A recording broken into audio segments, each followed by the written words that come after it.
In our generation, children were brought up to not talk about certain things. So certain things weren't mentioned. Among them were sex, and among those things were also money. Money, sex, and religion you weren't supposed to talk about. So of course every child then makes a beeline for those things because you want to find out what's inside the box. What is this thing we're not supposed to talk about? So those things, of course, are of great interest to children. And usually you see it playing out in the area of sex. But having grown up amongst the biologists, that wasn't such a mystery to us.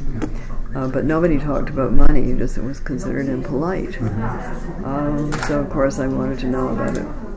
And the Toronto subway, for a couple of years before the writing of this book, had a lot of ads about debt, like a lot.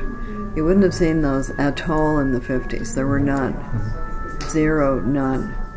And all of a sudden there's all of these ads. The girdles have all disappeared, but the debt ads are everywhere. So why could that be? It could only be that there's a lot of demand for them, and it meant in fact that a lot of people were in debt and having trouble with it. When you went and look at the statistics, you can see that that starts going up.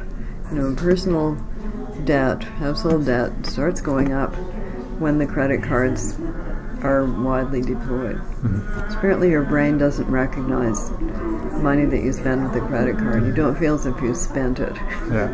You feel as if you have, on the other hand, this much to spend. Oh, looky, I've got, you know, $2,000 on my credit card. It's mine. That's what your brain thinks.